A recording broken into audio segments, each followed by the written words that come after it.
కవిత చుట్టూ రైట్స్, కేసీఆర్ మౌనం ఎందుకు?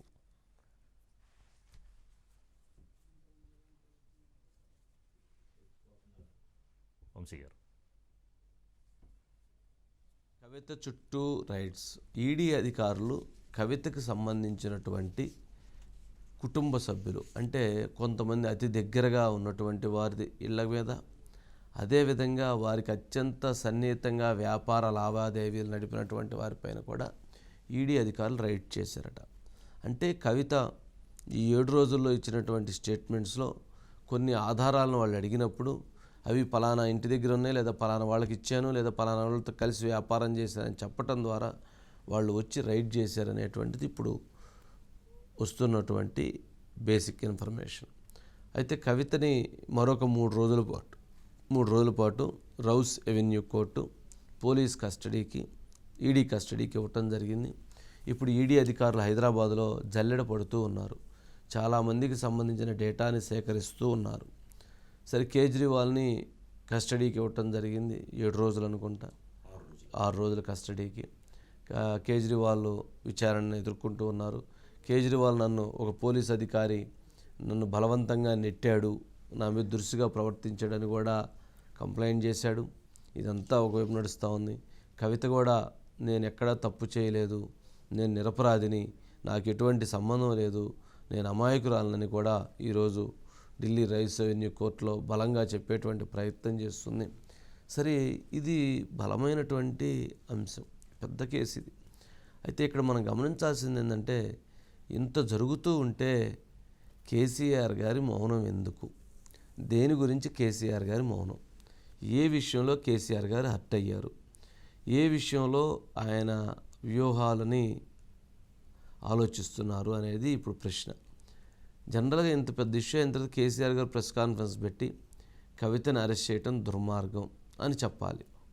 నెంబర్ 1 చెప్పలేదు అంటే కవిత తప్పు చేసిందని కేసీఆర్ గారు కూడా భావిస్తున్నారా? నెంబర్ 2, సరే కేసీఆర్ గారు కవితని కవిత గారి మదర్ వెళ్ళి కలిశారు, బ్రదర్స్ వెళ్ళారు, పిల్లలకు పర్మిషన్ తీసుకున్నారు, కుటుంబ సభ్యులు అందరూ పోయి కలుస్తున్నారు. కానీ కేసీఆర్ గారు మాత్రం వెళ్ళి కలవలేదు. కేసీఆర్ గారికి ప్రాణం కవిత. మరి అలాంటి కవిత విషయంలో ఎందుకు కేసీఆర్ గారు మౌనంగానే ఉన్నారు?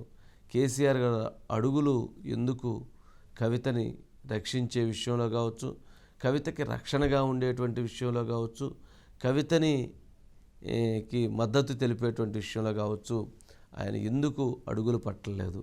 అంటే కవిత ఈ లిక్కర్ స్కామ్లో తప్పు చేసిందనేటువంటి భావన, లేక కవితకి ఇంత పెద్ద సమస్య వస్తే ఆయన తట్టుకోలేక మౌనంగా ఉన్నారా? లేదా ఈ కేసులో ఆయన కూడా ఇన్వాల్వ్ అయితే ఇది మరింత రాజకీయ ప్రకంపనలు సృష్టిస్తుందని భావిస్తున్నారా? లేక ఫామ్ హౌస్లో కవితని ఎలా రక్షించాలి, ఎలా బయటికి తీసుకురావాలనేటువంటి ప్రతివ్యూహాలని పన్నుతూ ఉన్నారా అనేది చాలా ప్రశ్నలు, చాలా అంశాలు, చాలా అనుమానాలు ఇప్పుడు ఆయన చుట్టూతా ఉన్నాయి. ఒకవైపు కాళేశ్వరం, ఒకవైపు ఫోన్ ట్యాపింగ్, ఒకవైపు కవిత, ఇట్లా చూస్తే చాలా వివాదాలు వారిని వెంటాడుతున్నాయి. కేసీఆర్ గారు మౌనంగా ఉన్నారు అని అంటే చాలా పెద్ద దెబ్బ వేయటానికి సిద్ధంగా ఉండుంటారు. అంటే ఆయన దెబ్బ అది పొలిటికల్గా వేస్తారా, లేక వ్యూహంగా అంటే ఒక మెట్టు తగ్గి మరొక స్టెప్ తీసుకుంటారా అనేటువంటిది వేచి చూడాల్సినటువంటి అంశం. సరే, దీనికి సంబంధించి సురేష్ గారు ఉన్నట్లున్నారు. సురేష్ గారు, ఏంటండి మొత్తానికి కవిత చుట్టూ రైట్స్, కేసీఆర్ మౌనం ఎందుకు? ఏంటి అసలు, ఎందుకని? అంటే ఇంకా రైట్స్ కొనసాగుతూనే ఉన్నాయి, మరోవైపు కేసీఆర్ గారు మౌనంగా ఉన్నారు. మౌనం అర్ధాంగీకారమా ఏంటి సురేష్ గారు? వంశీ గారు, మీరు చెప్పినట్లు కేసీఆర్ గారు అరవింద్ కేజ్రీవాల్ గారిని ఈడీ అరెస్ట్ చేయడం మీద స్పందించారు. ఏంటంటే ఇది ప్రజాస్వామ్యానికి చీకటి రోజు అని చెప్పి కేజ్రీవాల్ గారిని అరెస్ట్ చేస్తే స్పందించిన కేసీఆర్ గారు కవిత విషయంలో మాత్రం ఆయన మౌనం వహించారు. అప్పుడు సెప్టెంబర్లో మాత్రం, అప్పుడు మనకు మార్చిలో వరుసగా 3 సార్లు ఆ ఈడీ విచారణ పిలిచినప్పుడు ఆ సందర్భంలో మాత్రం మరి ఈడీ ఏజెన్సీ ఏం చేస్తాం, మనమైతే చట్టపరంగా అంటే లీగల్గా అప్పటికి సీఎంగా ఉన్నారు, మనం లీగల్గా ఫైట్ చేద్దాం, చాలా గట్టిగా ఫైట్ చేద్దాం అని చెప్పని కవిత గారికి భరోసా ఇచ్చాయి. ఎందుకంటే కవిత గారు ఢిల్లీ వెళ్ళే ముందు కేసీఆర్ గారి ఇంటికి వెళ్ళి కేసీఆర్ గారిని కలిసి ఆ తర్వాత ఢిల్లీ వెళ్ళారు. లాస్ట్ టైం మార్చిలో వరుసగా 3 రోజుల పాటు విచారణ జరిగిన సందర్భంలో. సో అప్పుడు భరోసా ఇచ్చి పంపించారు. అప్పుడు కేసీఆర్ గారు సీఎంగా ఉన్నారు. ఇప్పుడు మీరు చెప్పినట్టు మరి వ్యూహాత్మక మౌనమా లేకపోతే దీనికి కారణం ఏంటో కానీ ఆయన అయితే కేజ్రీవాల్ గారి అరెస్ట్ని చీకటి రోజుని ఖండించారు తప్ప కవిత గారికి అరెస్టు అది అక్రమము అనే పదం ఆయన అయితే ఇంతవరకు ఉపయోగించలేదు. అంటే మనకి కిషన్ రెడ్డి గారు అంటాడు ఏంటంటే అందులో ఉంది కాబట్టే కవిత గారు అరెస్ట్ చేశారు కాబట్టి అనే విధంగా మన కిషన్ రెడ్డి గారు మాట్లాడారు తప్ప ఆయన కాదు. ఇంకొక వైపు ఏంటంటే మీరు చెప్పినట్టుగా కవిత గారి కుటుంబం ఇవాళ రౌజ్ అవెన్యూ కోర్టులో విచారణ సందర్భంగా 3 రోజులు కస్టడీ ఇచ్చిన సందర్భంగా కోర్టు మళ్ళీ మరో 3 రోజులు పొడిగించిన సందర్భంగా ఈడీ తరఫు న్యాయవాది చాలా స్పష్టమైన విషయాలు కొన్ని విషయాలు చెప్పారు.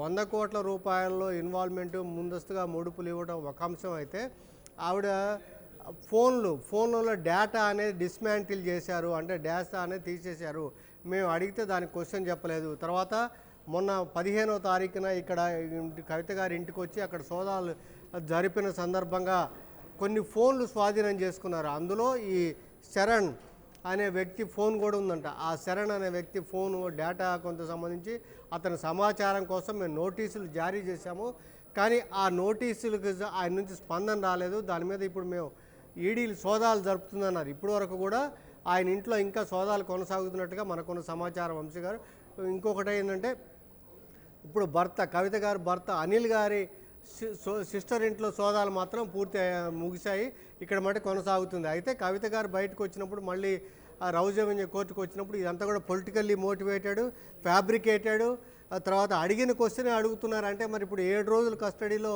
క్వశ్చన్ మీద క్వశ్చన్ అడిగారు, మరి ఆ క్వశ్చన్స్ అన్ని దానికి అడిగిన క్వశ్చనే మళ్ళీ అడుగుతున్నారు అని చెప్పని కవిత గారు చెప్పారు. అయితే ఇప్పుడు ఒక కొత్త అంశం మళ్ళీ రాబోతుంది. ఏంటంటే ఇప్పుడు మీకు తెలుసు 6 రోజుల పాటు ఈడీ కస్టడీకి మనకి కేజ్రీవాల్ గారిని ఇచ్చారు. ఒకవైపు కవిత గారు, ఇంకోవైపు కేజ్రీవాల్ గారు కన్ఫ్రంటేషన్, ఇద్దరిని కూర్చోబెట్టి ఒకటే క్వశ్చన్, మరి 100 కోట్ల రూపాయలు ఎట్లా వచ్చాయి, ఎలా ఇచ్చారు, మీరు ఏం చేశారు, ఈ 100 కోట్లు మీరు ఎలా ఇచ్చారు, సౌత్ గ్రూప్ నుంచి ఎలా వచ్చాయి, ఎక్కడ మీరు ఏం చేశారు, ఈ పాలసీ మేకింగ్లో ఇన్ఫర్మేషన్ ముందస్తుగానే అసలు సౌత్ గ్రూప్కి ఎలా వచ్చింది. సో అభిషేక్ బోయిన్పల్లికి కానీ వాళ్ళ అప్పుడు గోరంట్ల బుచ్చిబాబుకి వాళ్ళకి సంబంధించిన ఫోన్లో ఆ డేటా దొరికింది. అసలు పాలసీ బయటికి రాకుండా అప్రూవ్ చేయకుండా ఆ పాలసీకి సంబంధించిన సమాచారం ఎలా వచ్చింది. మరి హవాలా రూపంలో దినేష్ 20-30 కోట్ల రూపాయలు, 25 కోట్ల నుంచి 30 కోట్ల రూపాయలు హవాలా రూపంలో మరి ఆ డబ్బులు ఇలా అంటే ఒకే క్వశ్చన్ ఇద్దరు సమాధానం, ఆ కన్ఫ్రంటేషన్కి ఇది అవుతాయి. అదే సమయంలో ఇవాళ కోర్టుకి ఇంకొక విషయం కూడా చెప్పారు వంశీ గారు. ఏంటంటే ఇప్పుడు సమీర్ మహేంద్ర ఎవరైతే ఇండోస్పిరిట్లో ఉన్నారో సమీర్ మహేంద్ర, వాస్తవంగా ఇండోస్పిరిట్ సమీర్ మహేంద్ర అయితే అందులో ఇప్పుడు మీకు తెలుసు ఇటుపక్క కవిత గారు అంటే బినామీ అరుణ్ రామచంద్ర పిళ్ళై 32.5%, అటుపక్క ప్రేమ్ రాహుల్ అని చెప్పి మాగుంట ఫ్యామిలీ 32.5%. ఇప్పుడు వాళ్ళకి 192 కోట్ల రూపాయల వరకు కూడా ఆ ప్రాఫిట్ వచ్చిందంట. ఆ డబ్బులు అంతా కూడా ఎటువెళ్ళాయి. అందుకని ఆ సమీర్ మహేంద్రని తీసుకొచ్చి కన్ఫ్రంటేషన్ కవిత గారికి, అందుకని ఇప్పుడు ఎక్స్టెన్షన్ మళ్ళీ 3 రోజులు అడిగారు కాబట్టి ఆ 3 రోజులు ప్రజెంట్ దీంట్లో మళ్ళీ ఆ క్వశ్చన్స్ దానికి అడగబోతున్నారు. సో అయితే ఇక్కడ ఏంటంటే కేజ్రీవాల్ గారు సీఎంగా మరి ఇప్పుడు ఉండి ఆల్రెడీ ఈడీ కస్టడీలో ఉన్నారు, ఆయన స్టిల్ సీఎంగా ఉన్నారు. అందుకని ఇప్పుడు హైకోర్టుని ఆశ్రయించారు. ఏంటంటే అర్జెంటుగా తనకి ఈ అరెస్ట్ అనేది అక్రమం ప్రకటించడంతో పాటు తను వెంటనే రిలీజ్ చేయాలి, అత్యవసరంగా ఆ కేసు వినాలి అంటూ సుప్రీంకోర్టుకి వెళ్ళి విత్డ్రా చేసుకొని చేశారు. ఇప్పుడు కవిత గారేమో రౌజ్ అవెన్యూ కోర్టులోనే బెయిల్ పిటిషన్ వేశారు. సో బెయిల్ పిటిషన్ కవిత గారు ఏంటంటే మనకి 26వ తారీఖు వరకు ఉంది కాబట్టి 26న బెయిల్ పిటిషన్ వినమని మన కవిత గారి తరఫు న్యాయవాది విజ్ఞప్తి చేశారు. అయితే ఈడీ ఆ కవిత గారికి అప్పుడు బెయిల్ కూడా వ్యతిరేకిస్తోంది. కానీ అందుకని ఈ నేపథ్యంలో ఇప్పుడు కేజ్రీవాల్ గారు హైకోర్టుకి వెళ్ళారు. హైకోర్టుకి వెళ్ళి ఇప్పుడు బెయిల్ అత్యవసరంగా వినాలని చెప్పారు. మరి రేపు ఆదివారం కాబట్టి మరి సోమవారం మన హైకోర్టు ముందుకి మన కేజ్రీవాల్ గారు బెయిల్ పిటిషన్ విచారణకు వచ్చే అవకాశం ఉంది. వంశీ గారు. థ్యాంక్ యూ సురేష్ గారు.